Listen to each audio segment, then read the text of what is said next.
Muito bem. Ora, agora numa versão, já é uma versão quase de há uns tempos atrás. Boa tarde, bem-vindos às conversas com artistas convidados da Rama, residências artísticas que têm lugar nos estúdios da Rama, na Maceira, em Torres Vedras. Nossa primeira convidada é a artista Cristina Ataíde e eu sou o João Silvério. O trabalho de Cristina Ataíde desenvolve-se numa grande amplitude de meios e processos que integram diversas colaborações com artistas, comunidades e residências. E é sobre isso que vamos falar hoje. Para quem está a assistir online, como a nota que eu introduzi há pouco, peço o favor de desligarem o microfone no painel do Zoom e informo que no final da nossa conversa haverá espaço para porem questões, perguntas ou algum comentário. Muito obrigado. Boa tarde, Cristina. Muito obrigado pela tua presença aqui na Rama. E a primeira questão prende-se precisamente com estarmos aqui e com o teu interesse, e o interesse da Rama também, em vires participar das residências.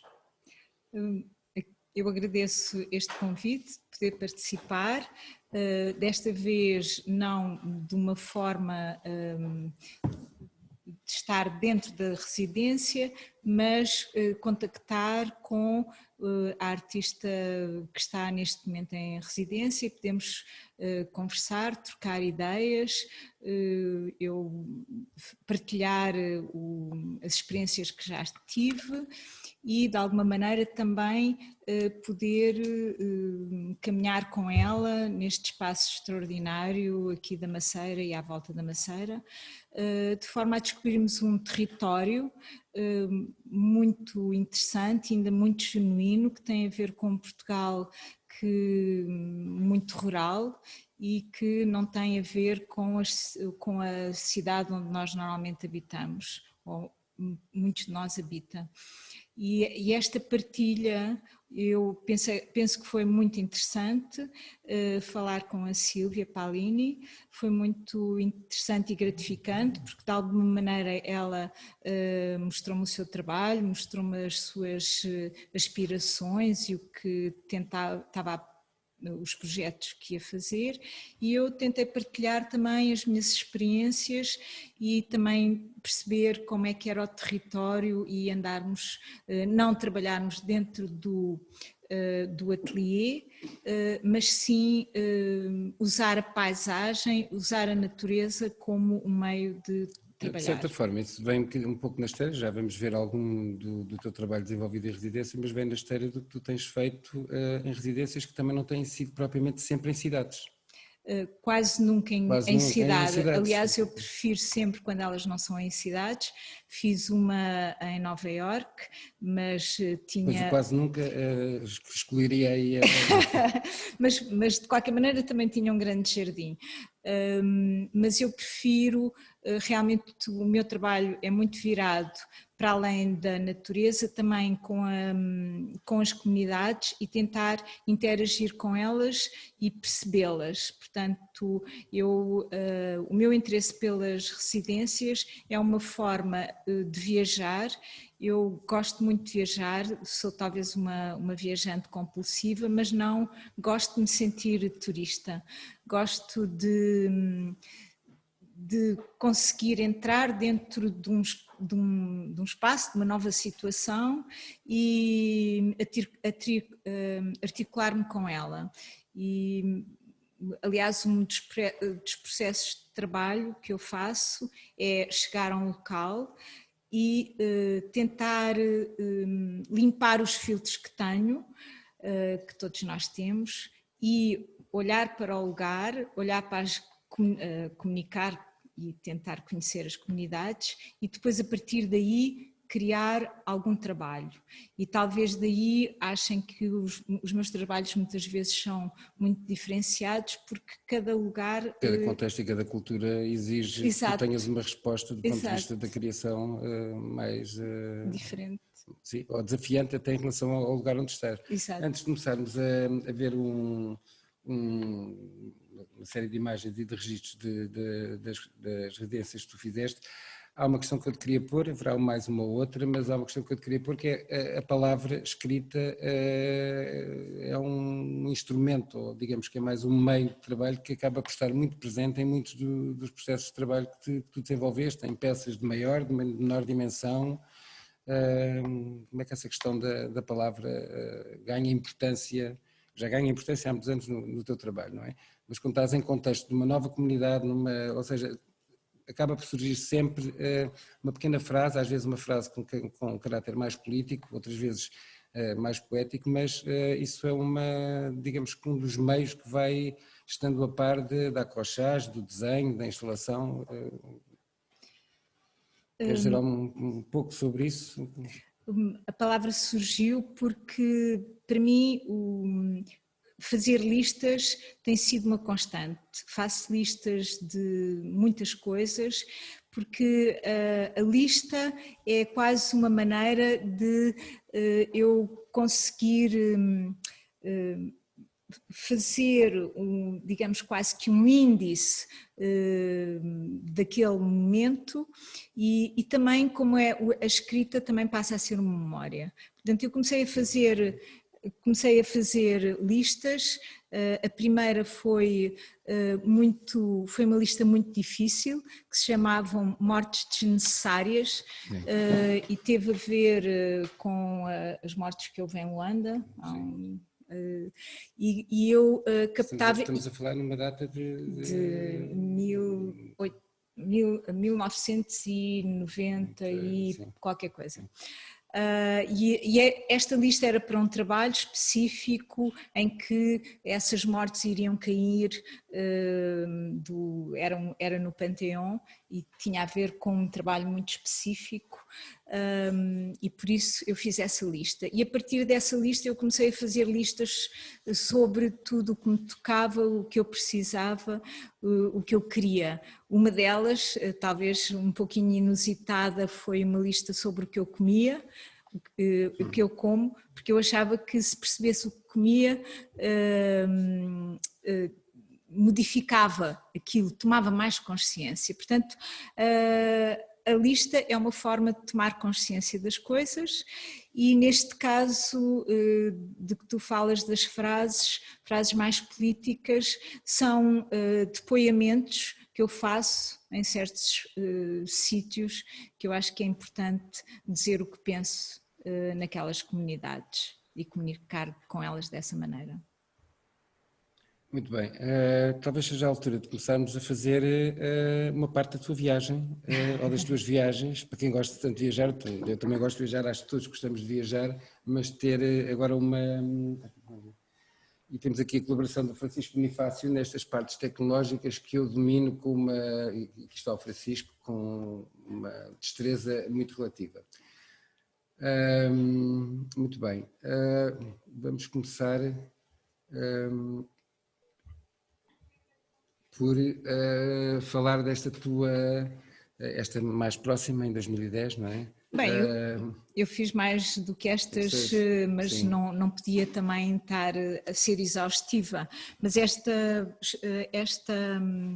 residência em 2010, feita pela Home and Abroad, pela Triangle, foi muito importante porque era um grupo bastante grande, éramos 20 artistas e muito heterogénea. Eram artistas de muitas partes do mundo, que estivemos um mês e meio, todos a viver na mesma casa, e isso foi uma experiência muito gratificante porque, para além do trabalho, era um trabalho muito dirigido às comunidades, portanto, comunidades que ainda não que estavam, naquela altura chamavam-se bairros de lata, portanto eram comunidades que viviam em locais não muito aprazíveis e muitos deles não legalizados, e isto era um dos objetivos desta comunidade, era trabalhar, desta residência, desculpem. Isso é uma circunstância que ainda persiste na fronteira de Lisboa. De Lisboa não só. Graças a Deus já não, da mesma maneira, mas pronto, já não há bairros de lata, eles foram totalmente erradicados e as pessoas transitaram para edifícios de pedra e cal, como se costuma dizer, agora mais de cimento, mas pronto, continua a haver esse tipo de comunidades. Sim, diz. Não, nesta ação nesta obra do Fingerprint, em que é que consistia na relação com a comunidade? Sim. Normalmente estas comunidades vinham dos PALOP, eram muitos cabo-verdianos, muitos são-tomenses, pessoas que vinham para Portugal e que queriam ardentemente ter nacionalidade portuguesa, mas ainda não a tinham conseguido. E então eu ia um pouco como se fosse uma banca do bilhete de identidade e pedia-lhes o fingerprint, a impressão digital. A impressão digital e fiz também um vídeo com eles, com essa ação. E depois pedia-lhes o nome, de onde é que eles vinham, o que é que eles pretendiam de Portugal ou da sua situação. Portanto, tentava fazer as tais listas, digamos assim, dos seus desejos. Por acaso foi interessante, porque depois consegui que a televisão fosse lá e filmasse as comunidades, interagisse com elas, pronto, de alguma maneira consegui que se falasse um pouquinho daquele problema. Esta imagem que estamos a ver agora é... Portanto, as impressões digitais eram feitas em papel vegetal e aqui não se vê, mas tem escrito a branco o número ou do bilhete de identidade e como normalmente não tinham o nome, e depois eu pendurei-as, ficou um trabalho algo etéreo, mas junto com aquela lista eu penso que consegui algum dos objetivos que pretendia. De certa forma não, há aqui também uma relação com a identidade entre cada um, o anónimo que depois acaba por se tornar anónimo nesta longa suspensão de provas de identidade, que é a impressão digital. E agora continuamos ainda em Portugal e isto agora estamos noutro contexto, não é? Um contexto mais próximo até do que temos aqui na Maceira, nas residências da Rama. No Feital, queres desenvolver um pouco? O Feital era uma residência artística especificamente para desenho. E era muito interessante porque durava, embora estivéssemos lá um mês, íamos 2 vezes, portanto 2 anos seguidos, o que dá uma continuidade ao trabalho muito interessante. E quando a diretora, que é a Maria Lino, uma artista muito interessante portuguesa, nos levou a visitar o lugar à volta do local de trabalho, disse-nos que a Giesta era um invasor e que a quantidade enorme que havia facilitava os fogos e pediu que quando nós fôssemos passear lá para cima que arrancássemos as gestas e eu resolvi fazer. Normalmente o meu trabalho também tem muito a ver com a repetição e com o prolongamento de uma ação e então todos os dias eu levantava-me cedo, ia lá para cima porque aquilo é uma colina e arrancava uma série de gestas e depois trazia uma delas, elegia uma delas que me serviam de base para o desenho, como frotagem ou como pintura. Bom, agora mudamos de quadrante, de geografia, de latitude, de longitude, mudamos para a Índia. Exatamente. E há várias experiências que tu tiveste, talvez vamos falar mais de uma e depois mencionar as outras, porque há aqui um longo caminho para explorar. Mas esta é a tua primeira residência? Não. Eu comecei a ir à Índia no ano 2000 e a partir daí o meu trabalho modificou-se muito, por influência, e por isso é que eu mostro estas imagens, porque na Índia há uma parte, por um lado, muito espiritual e por outro lado, muito visual. Tudo é feito à frente dos nossos olhos, para além da cor, enfim, do sorrir, tudo. E isso modificou muito a minha forma de pensar e de trabalhar. Esta imagem são os Rangoli, que, portanto, isto foi uma das residências que eu fiz em Malalipuram, e como estive algum tempo nessa cidade, deu para acompanhar as mulheres que todos os dias, tanto de manhã como à noite, limpavam a entrada da casa e faziam uma mandala de proteção à frente da casa.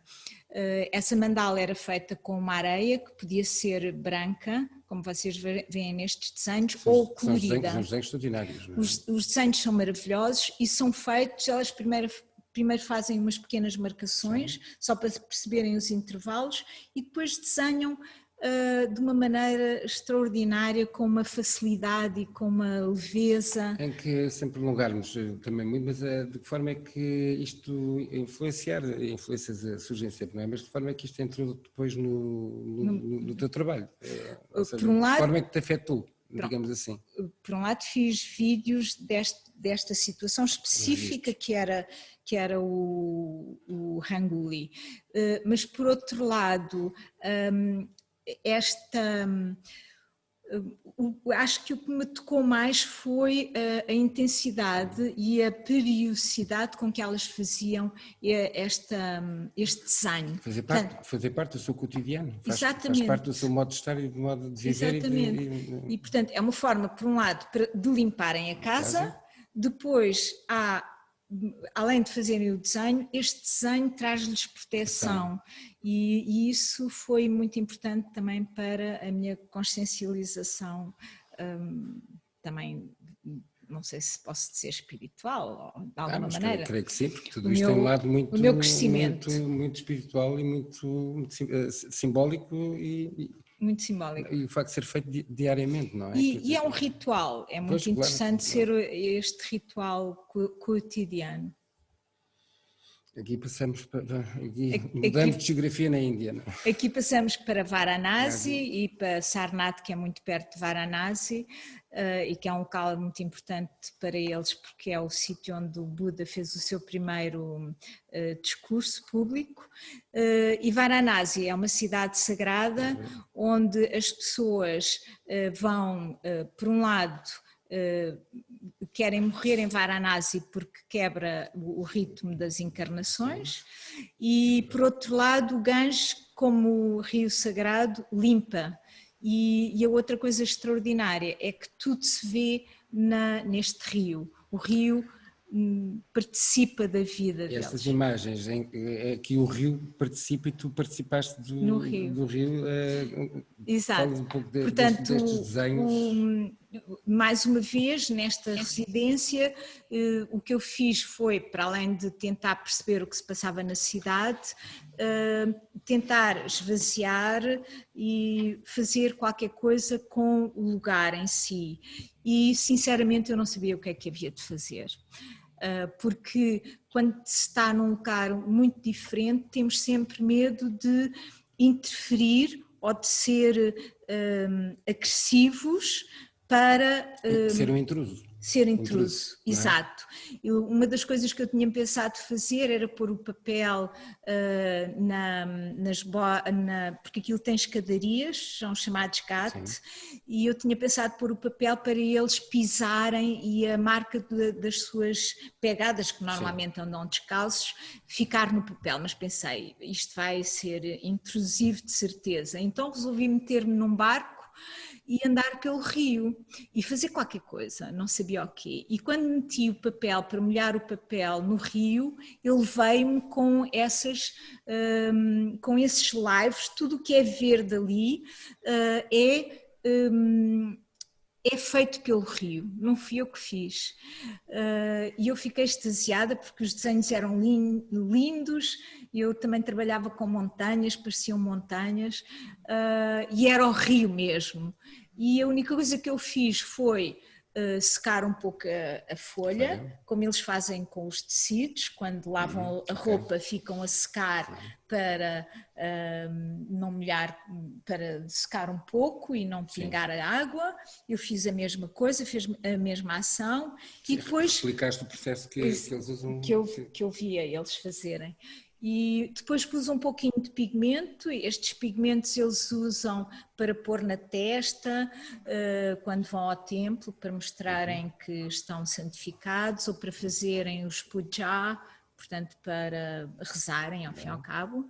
E o vento levou o pigmento, portanto eu costumo dizer, eu não fiz nada, foi o rio e o vento. E além de que foi muito divertido, porque eu ia enchendo o barco de papéis e aquilo é cheio. E os papéis Não, os papéis ficavam quietinhos, mas o pigmento ia voando e como o rio é cheio de barcos com peregrinos, os peregrinos iam andando ali à minha volta e riam-se, divertiam-se, eu achava que era o máximo. Portanto, foi muito divertido.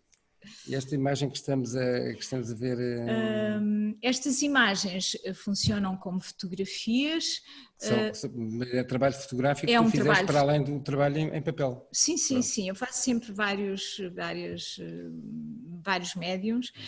E eu assisti a um puja à beira do Rio Ganges. Portanto, isto é uma celebração que eles fazem todo o final do dia, ao anoitecer, começa ao anoitecer e depois vai pela noite dentro, em celebração ao rio, e são sete altares com 7 sacerdotes que vão santificando ou homenageando o rio com diversas coisas, com o incenso, com o fogo, com velas, com os papéis, com sinos, e eu tive o grato prazer de estar mesmo à frente, consegui ficar à frente. Independentemente do trabalho, a experiência do lugar e do contexto. É extraordinário, porque ainda por cima eles tocam, não é só uma coisa visual, é também uma coisa auditiva, porque estão sempre a tocar sinetas para acordar o Deus tem que ouvir que nós estamos cá e que o estamos a celebrar.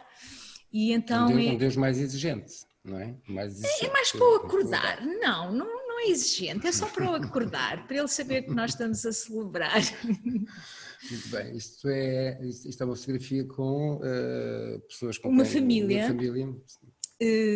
Foi uma coisa muito interessante que no princípio, quando eu comecei a ir à Índia, eles não queriam ser fotografados.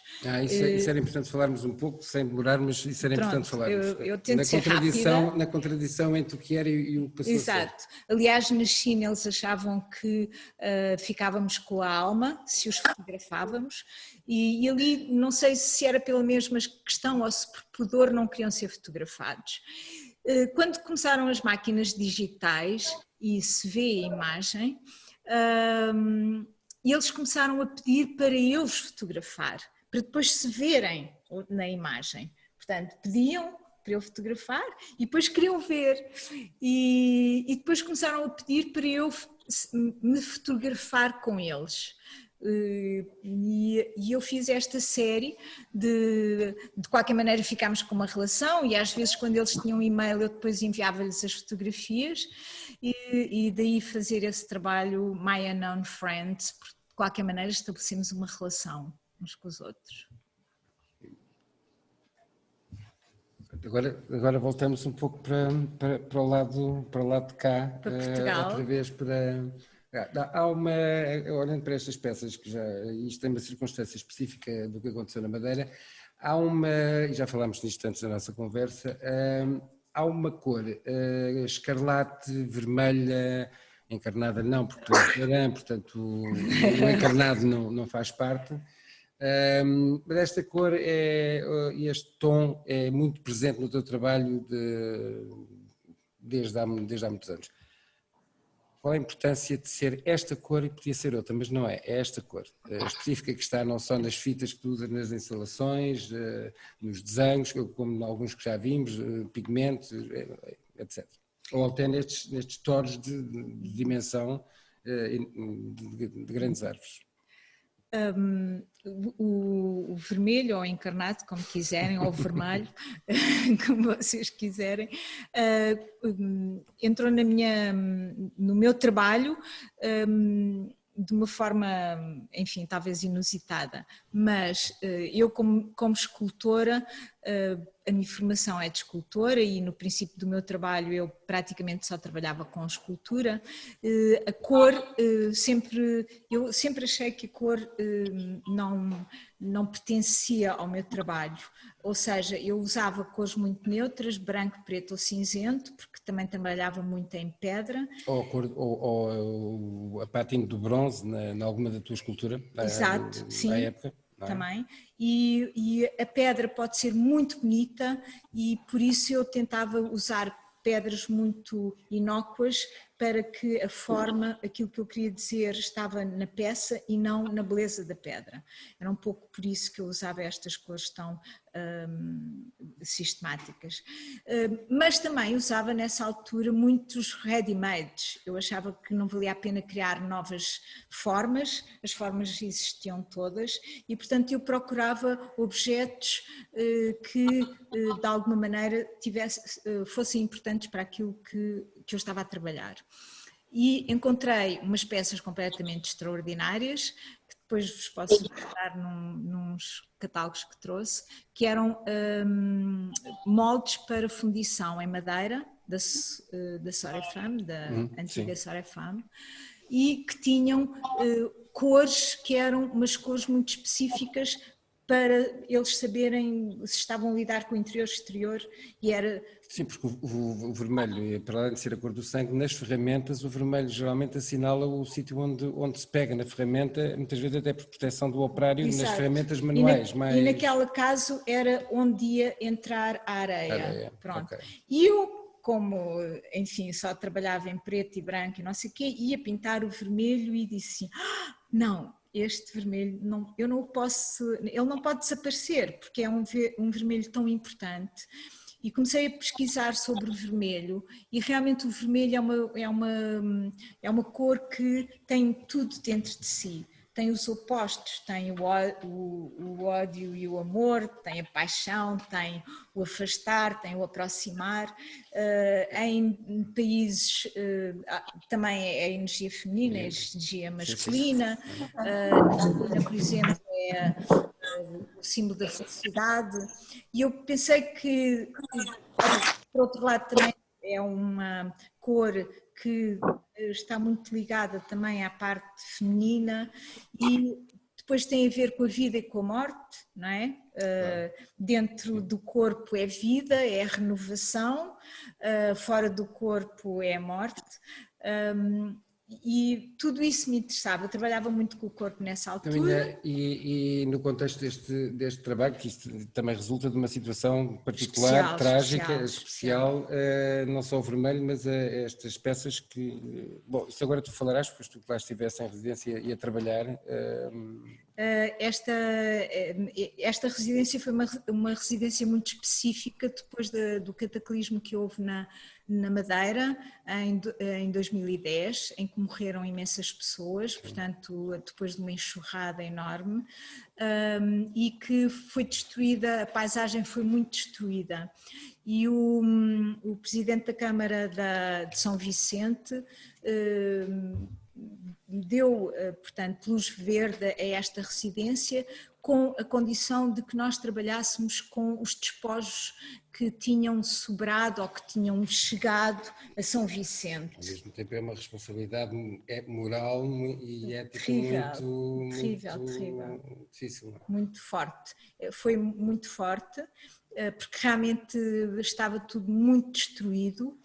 e a mim impressionou imenso estas grandes palmeiras que tinham descido do cimo da serra e que tinham chegado ao vale. Quando tu dizes descida, que vieram aos trambolhões por aí abaixo. Pois eu não vi, claro, eu não estava lá, mas disseram-me, informaram-me que elas estavam lá em cima e que tinham vindo de rebolão pela encosta, e eu resolvi aproveitá-las e enfaixá-las com este tecido vermelho, que por um lado pode remeter para o que vocês quiserem, para a vida, para o sangue, mas também tem a ver, quando eu enfaixo, tem a ver também com o cuidado, remete para as ligaduras. Uma ligadura só é posta quando... Isso é importante falar disto, porque é assim, o que estamos a ver são toros de madeira que não são pintados. Não, isto é um tecido, é um tecido. Exatamente, que eu não sei se percebe muito bem na imagem, Pronto, mas não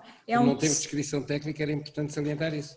É um tecido que foi envolvido e pronto. Há qualquer coisa de amortalhar um corpo, que é um corpo que não desceu, mas que se precipitou por ali abaixo no meio daquela tragédia, não é? Mas que de qualquer maneira também está a ser cuidado, porque claro, quando embrulhas ou quando envolves, estás a cuidar. Quando estás a amortalhar o corpo, também estás a proteger para uma outra viagem. Exato. Haverá aqui um trânsito entre Oriente e Ocidente muito... Sim, até porque, e este trabalho para mim também aconteceu porque na Índia, quando se quer homenagear uma árvore, para eles as árvores também são deuses, eles envolvem-nas em tecido e depois põem velas, dão comida, portanto é um ser, é um deus. E aqui estamos no oposto, em que essa divindade, aparentemente falando, aqui já seria qualquer coisa que tem uma relação muito direta com a morte, não só da árvore, como toda a tragédia que aconteceu lá. Isto é no mesmo local, vocês podem ver pela imagem como as montanhas são altas e justas. E este foi outro trabalho que eu fiz, ainda com a palavra. Neste caso eu pedi à comunidade, eu levava esses bocados de tecido, que eram sobras da árvore, e eu dava à comunidade para eles escreverem os seus desejos, os seus sonhos, os seus anseios, os seus pedidos, e depois colocarem, eram eles que iam colocar nessas canas, que é uma das formas como eles fazem a agricultura, é um apoio para as plantas.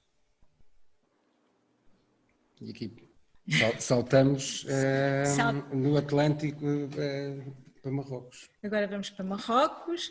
Isto foi uma residência muito especial porque o lugar era completamente paradisíaco e a escolha dos artistas aqui não foi feito através de um open call, mas através do convite a uma galeria, à minha galeria Magda Bellotti, que é a minha galeria em Madrid, e que o diretor da residência pediu para ela escolher um lote de artistas que fosse trabalhar para lá. O trabalho que tu desenvolveste através de uma série de artefactos, que são artefactos mais vernaculares, mas são usados para a subsistência, para a pesca, tem alguma singularidade que eu gostava que tu desenvolvesses de uma forma breve, mas acompanhando com as imagens, através deste instrumento que vemos aqui. Claro, pronto, como de costume, eu chego ao lugar e tento perceber o que é que se passa no lugar e fiquei completamente encantada com os pescadores e com o objeto que eles usavam para pescar, que eu nunca tinha visto, era completamente diferente. E o processo de pescar. E o processo de pescar, portanto, isto é uma zona do Atlântico em que a maré é muito baixa, ou seja, prolonga-se em muitos metros, em grande extensão, e eles usam aquele pau que tem uma borracha na ponta para abrir um buraco na areia, depois viram o pau, que tem um bico do outro lado, e prendem a rede. Depois andam... Como uma estaca. É uma estaca. Mas a borracha é só para facilitar o buraco que estão a fazer. Depois andam imensos metros, esticam a rede e põem outra estaca. Esperam que a maré suba, ligeiramente. Sim, depois espetam e vão-se embora e depois esperam que os peixes fiquem presos na rede, na armadilha, no na fim de armadilha, contas, e depois recolhem. Muito bem. E pronto, eu reproduzi as estacas e coloquei-as no mar e era... Portanto, estes objetos não são objetos apropriados, são objetos que tu replicaste. Eu repliquei, exato.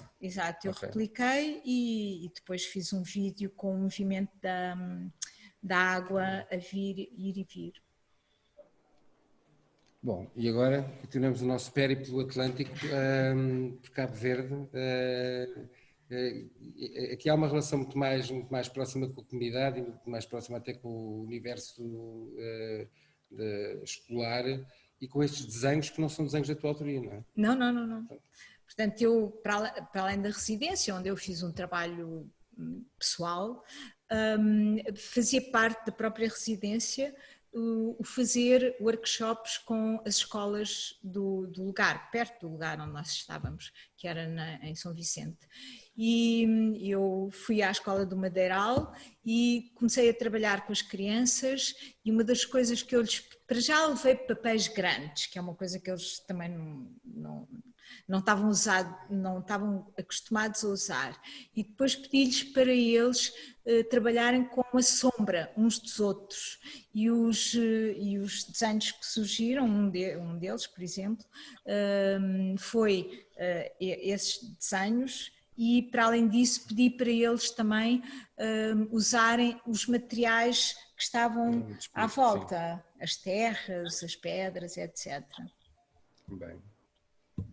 Estamos novamente em Ifitri, que é em Marrocos, perto de Essaouira, e desta vez o diretor, que é o Mustafa, que está de branco, convidou-me a organizar um grupo de artistas portugueses que fossem lá fazer uma residência.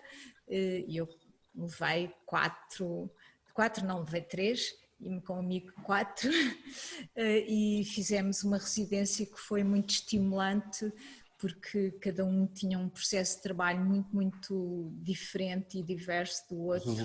Desta residência, por exemplo, deste grupo de artistas, resultou alguma exposição lá? Normalmente depois há uma Bienal, chamada Bienal de Casablanca, e os trabalhos são mostrados na Bienal, que aconteceu realmente.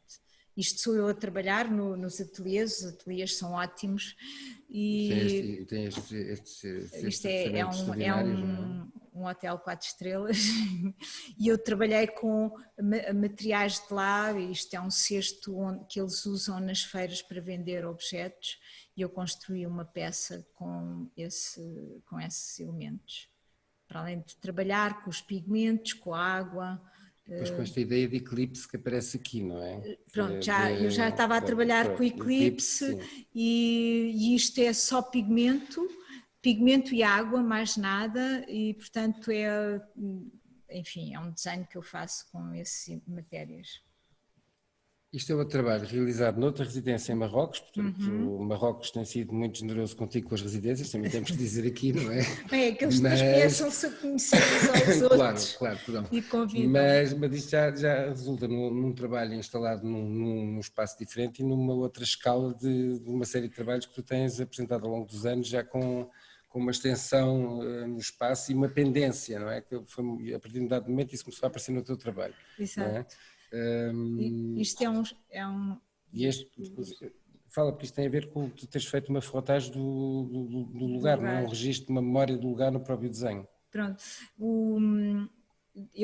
É um dos trabalhos que eu faço, um do processo de trabalho que eu faço sistematicamente, portanto não é só aqui, faço pelo mundo.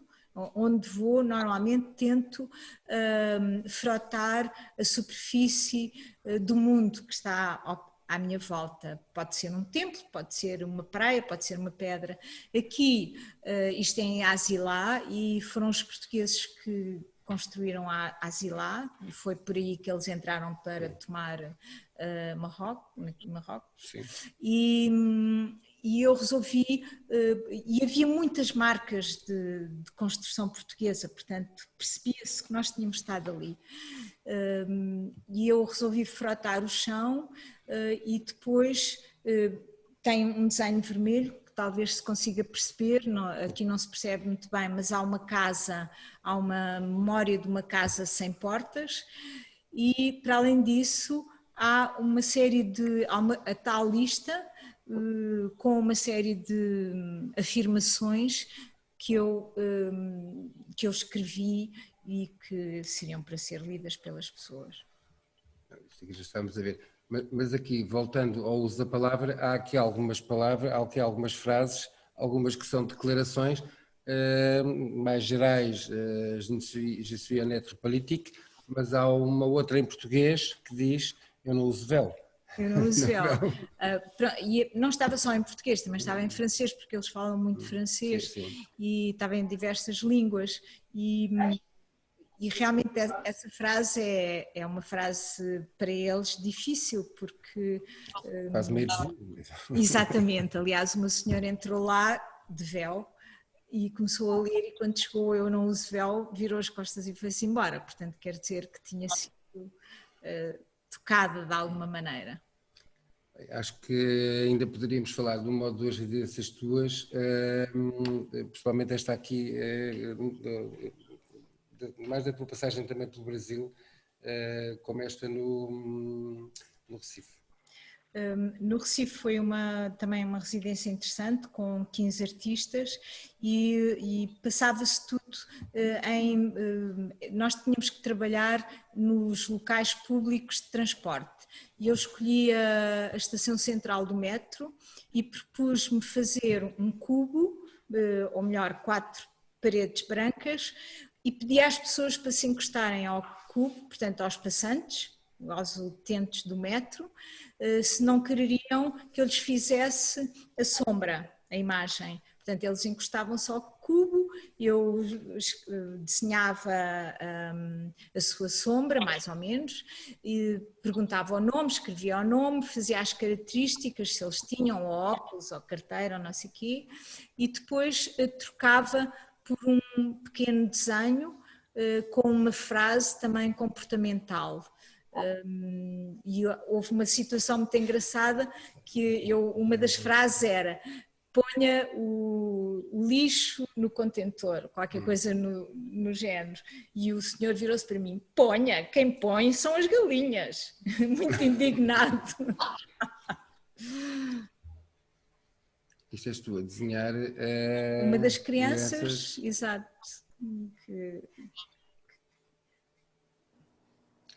Qual era, nestes contextos, embora o Brasil também nos pareça mais próximo, se calhar, eu digo erradamente, mais próximo do que Marrocos para o outro, qual é, uma coisa é chegar a um sítio que não se conhece, provavelmente como na Índia, ou onde seja, qual é o nível de recepção da comunidade, mas também da comunidade de artistas ou da instituição quando a residência começa e o trabalho começa a ser desenvolvido? Qual é a tua perspectiva, a tua experiência sobre isso? A minha experiência no Brasil é extraordinariamente fraterna.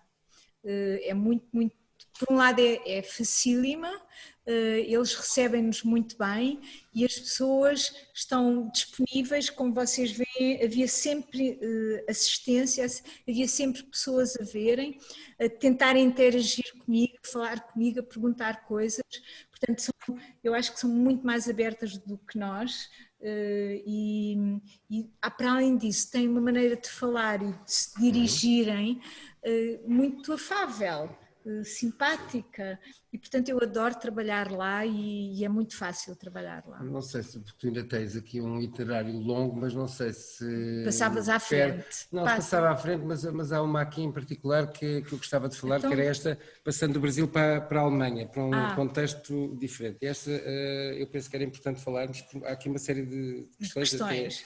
Por um lado, na Alemanha, espero que não esteja aqui nenhum alemão, Mas há de estar a ouvir online, com certeza. Portanto, o mundo já não é assim, já não é só o mundo que está aqui. Nós estamos a falar para o mundo e agora o mundo... Ao contrário do Brasil, a primeira frase que eles diziam era "It's not allowed".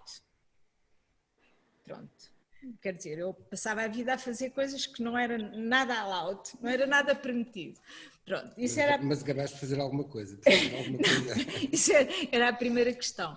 Depois, obviamente eu gostei imenso de fazer esta residência, era um grupo também alargado, éramos talvez 20 artistas, e era num espaço muito especial, que era a antiga fábrica da Singer, que eles chamam Singer, e que cada piso, eram 5 pisos, mas cada piso nós tínhamos um por nossa conta com 5.000 metros.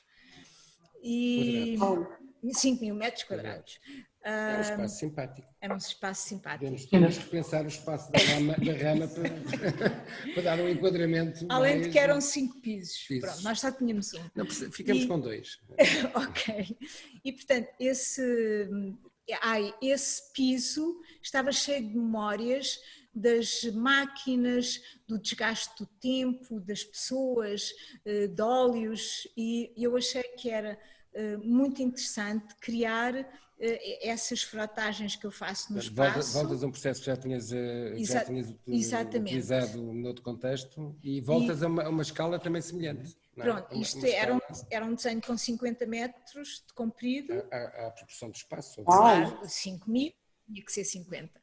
E depois, para além de eu fazer esta primeira camada, era a frotagem. A segunda camada era a planta do lugar, que se vê aí essas bolinhas que eram as colunas. E uma terceira camada fiz uma historiação, ou um historial de toda a memória dessa fábrica, da Singer, e escrevi todas as datas, todos os acontecimentos importantes, e portanto há palavras que dizem datas, modelos, acontecimentos. Portanto havia uma série de camadas neste desenho, além de que foi cozido com uma máquina Singer. E foste tu que cozeste com a máquina Singer? Fui Singer? eu que cozi. Muito bem, talvez pudéssemos... andar um bocadinho mais para a frente. Andar um bocadinho mais para a frente, embora... Aqui eu acho que era importante... Deixa-me só ver aqui uma coisa que é... Esta tua experiência na Etiópia, e depois passamos a um espaço para também dar lugar a questões que se possam pôr, mas eu gostava que falasse um pouco da experiência do trabalho desenvolvido na Etiópia. Na Etiópia. A Etiópia foi uma residência um bocadinho diferente das normais, porque era uma residência em percurso, em caminho. E, portanto, nós tínhamos um autocarro, por nossa conta, e andávamos de lugar a lugar. E, embora tivéssemos depois, neste caso, estamos a conversar com um especialista, com um professor especialista em Addis Abeba, e portanto estávamos a conversar, portanto também tínhamos tutorias durante os percursos. Mas fomos a lugares muito especiais. Um dos lugares foi visitar um vulcão que estava em atividade e que realmente foi um embate extraordinário, perceber estar tão perto, estar a 2, 3 metros da beira do vulcão, e uma coisa também extraordinária é que o vulcão, que quando nós chegámos estava mais ou menos calmo, portanto viam-se umas ranhuras de vermelho, de repente começa a andar com uma velocidade extraordinária, a fazer um barulho incrível, portanto, e um fumo também bastante forte, foi muito intenso. Isso é o deserto de sal, os tais livros de sal. Diz. Não. Desculpa? Quem fez? Fui eu. Fui eu estava. Não me deixaram chegar mais perto. Por isso só vejo meio vulcão, porque eu sou baixinha. Muito bem. Bom, para já, muito obrigado por esta boa memória e por esta descrição e caracterização de uma diversidade de residência. Há mais, que vamos deixar para um próximo episódio. E agora acho que poderíamos abrir um pouco ao espaço de questões que possam querer pôr, perguntas, comentários, e estamos disponíveis.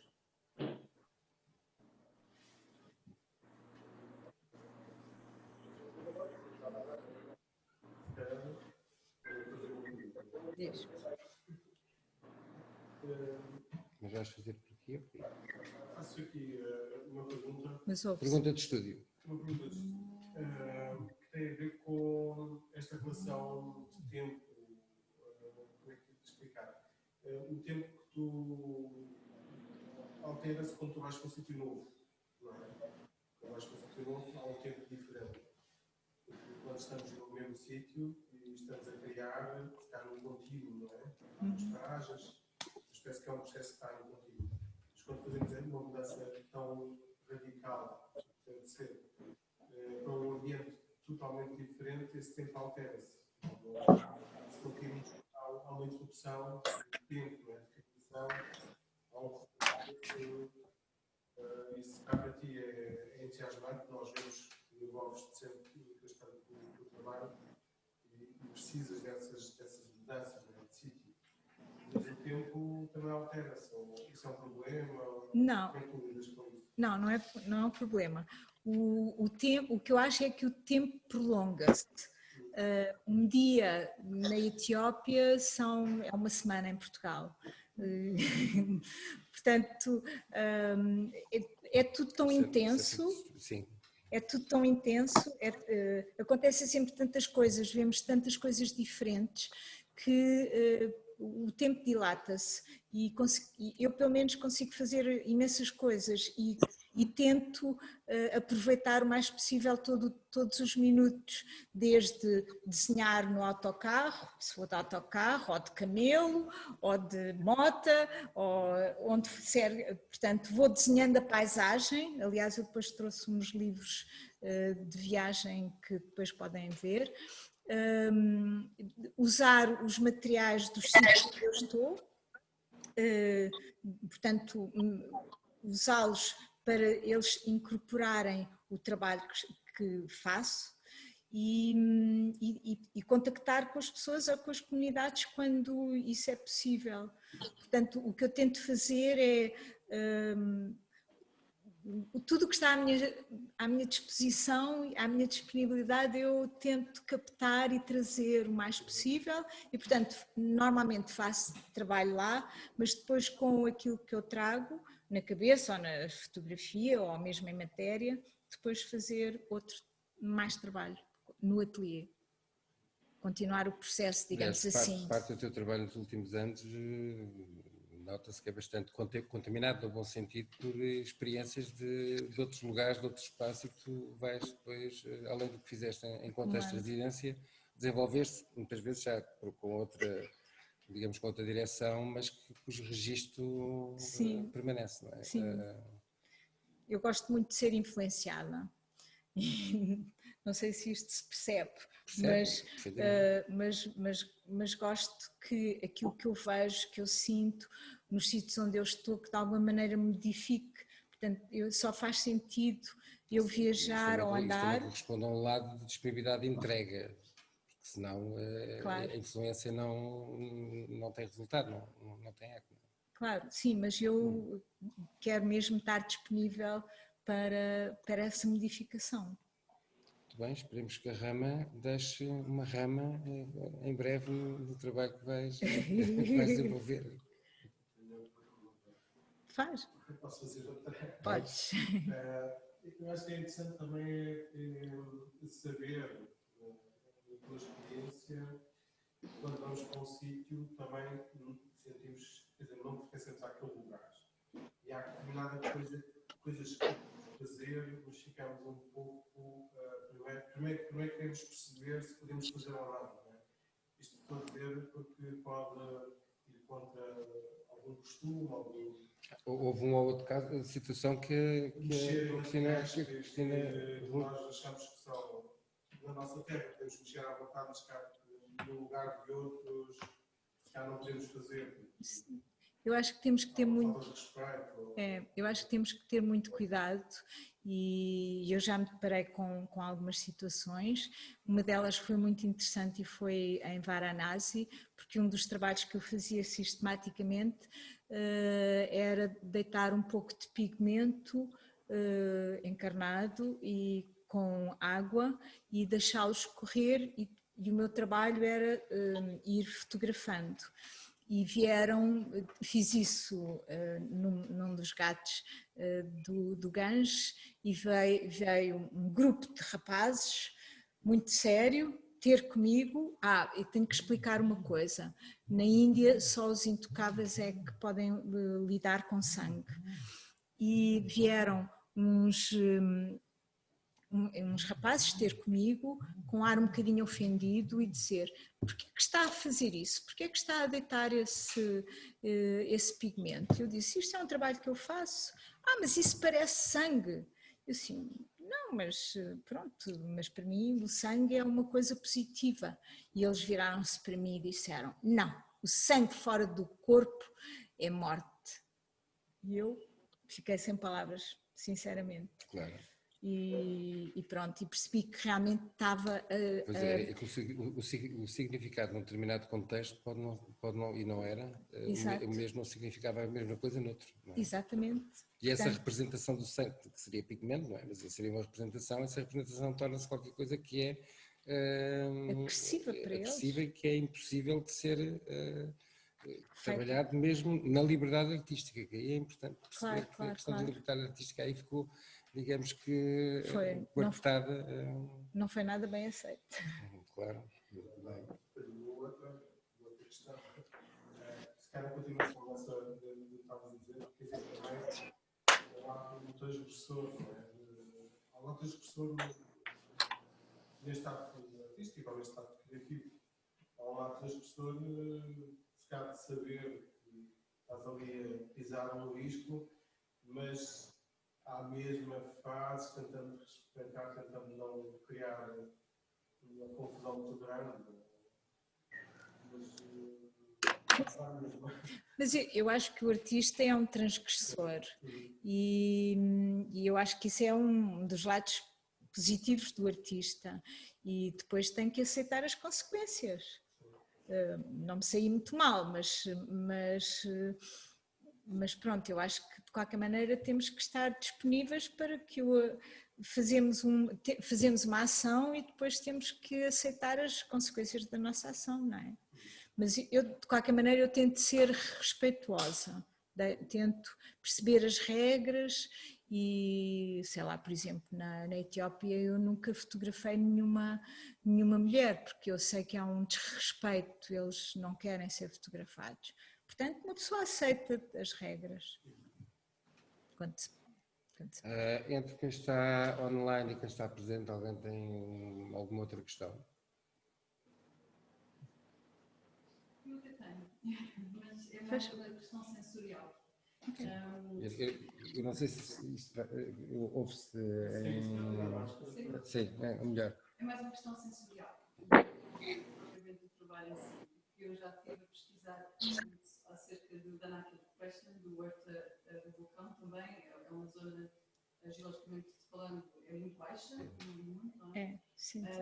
E queria perguntar como é que se sentiu em termos do cheiro, dos insetos, se calhar, se havia insetos, porque tem muito sulfuro, não tem? Tem muito ácidos? Ou... Não. Qual foi não, porque aquilo é sal. Já para mim é extraordinária. Por um lado, eles dizem que é o sítio mais quente do mundo. Pronto. Realmente era bastante quente, mas eu acho que esse desafio de quando nós estamos preparados ou quando nós estamos mentalizados de que vamos para sítios inóspitos, temos que nos preparar para eles, mas depois as experiências são muito interessantes. Mesmo a subida ao vulcão, embora seja uma lava muito difícil, e aliás até houve quem se magoou, essa ascensão eu acho que faz parte do caminho, da caminhada. Se fosse uma coisa muito fácil, muito imediata, se calhar não tinha um impacto quando chegamos lá acima. E o sal, por exemplo, aqui, eles não queriam de todo que eu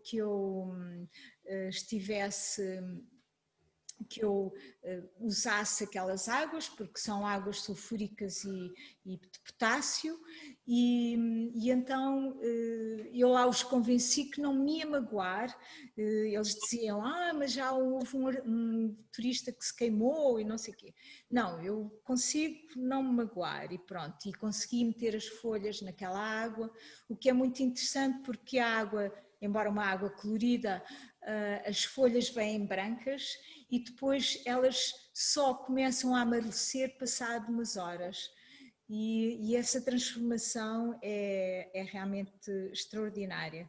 E também trabalhei com o sal, com o lago de sal, que se andássemos descalços aquilo cortava imenso, mas são tudo realidades que são tão fora do nosso habitat normal, que são muito empolgantes, são muito importantes. Aliás, e depois... como se vê nos desenhos, não é? Feitos nos gases no lugar, sim, exato. E depois isto é sal, porque aquilo, a depressão Danakil é um grande deserto de sal, deserto que às vezes tem lagos com água salgada, obviamente, como isto é o sal que faz umas flores incríveis e que nós podemos andar ali, portanto a água tem só para aí uns 10 centímetros e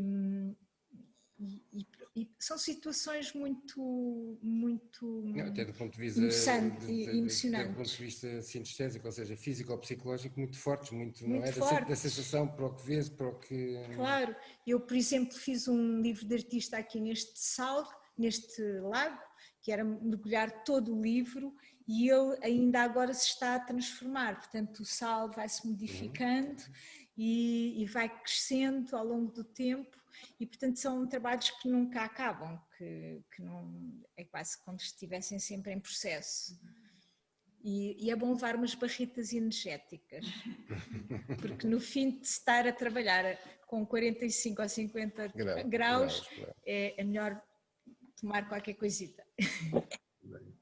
Obrigada. Ok, obrigado pela questão.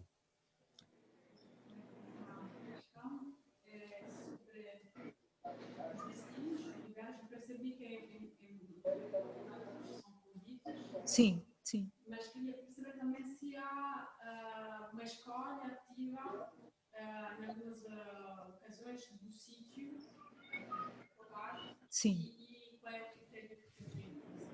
E qual é? Desculpa. O critério que te orienta? Boa questão. O critério é sempre o lugar, não é? Sim, mas como escolhes o lugar, quando escolhes?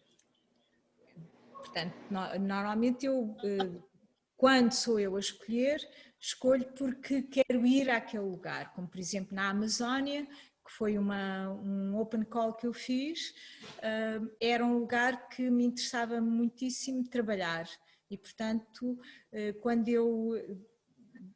dentro do meu percurso de trabalho, há lugares que eu quero investigar ou trabalhar ou perceber, se não sou convidada, faço um open call.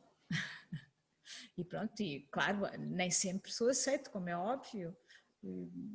Há sítios, portanto, depende. Mas é a situação, ou uma coisa ou outra. Bem. Bom. Acho que há muitas perguntas para fazer, mas acho que o tempo também. Claro. Falando mais contigo. Claro. Conhecer mais as outras. Claro. Por mim foi um prazer estar aqui e contactar com vocês e E obrigado. Sim, obrigado. Não, obrigado também e obrigado pelo detalhe pelo género de itinerário que tu foste, que fomos conduzindo, mas que foste fazendo dentro de cada parte de cada processo. Cada processo. Em que há processos que são recorrentes e há outros que não é? Claro, claro. Como no caso da máquina Singer de costura, mas também o processo acaba por ser semelhante, e o processo de ferrotagem que acontece naquele lugar acontece num outro lugar que é absolutamente diferente, não é? Sim. E não é só a extensão, porque no outro também havia uma grande extensão, mas é o processo que te aproximas de um contexto e como é que esse contexto vem a transformar o teu trabalho. E isso eu acho que foi bom, pelo menos do que me foi dado a entender, perceber. Cristina, muito obrigado a todos. Obrigado. O resto, uma boa tarde para todos. Obrigado.